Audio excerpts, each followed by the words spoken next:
Truss is smart enough to know that he most probably won't be there for very long. And of course, come November and the midterm elections, they may not even control either of the houses. I thought it was nice that in that poll that you talked about, 39% of those polled said they'd like Trump at their barbecue, only 16% Biden. I suspect the ones that didn't want Biden were worried about letting him loose, lighting the barbecue. Anything could happen. Talking about polls, David, it's interesting to note that support for the monarchy is up since the Queen's death. 58% more supportive of the monarchy than they were before. These are significant figures, and King Charles, I think, has a factor in all of this. He does, and there was a lot of concern here, and I'm not sure.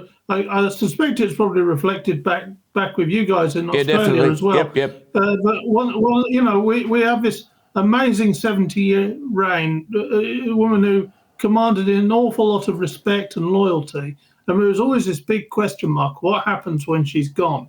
And are we going to see a drop off in support for the monarchy? Could this be the end? Could King Charles put his foot in it?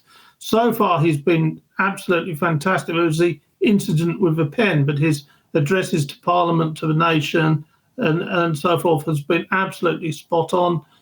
He certainly answered a few concerns about, not getting involved with political issues, which is a bit of a relief. And it's interesting. I think part of it is just realising, with the Queen dying, realising what we had and took for granted in the constitutional monarchy. And actually people have realised that they love this institution and it works very well for us.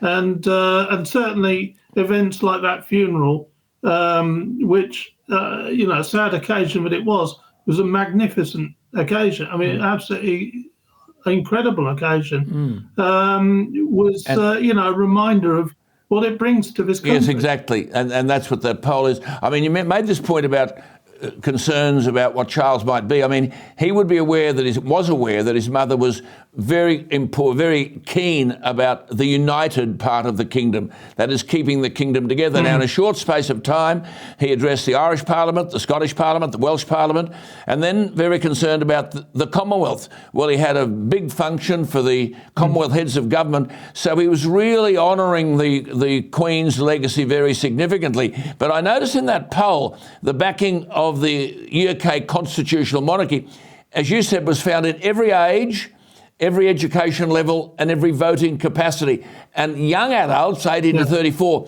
55% of them, more supportive than they'd ever been. Yeah, which was the surprising part, because we wondered if the young adults would actually be, turning against the monarchy, because previous polls had suggested that. And, I wonder if it also reflects a bit of suspicion of our elected politicians and our political classes. That at the moment, people don't feel particularly happy with them.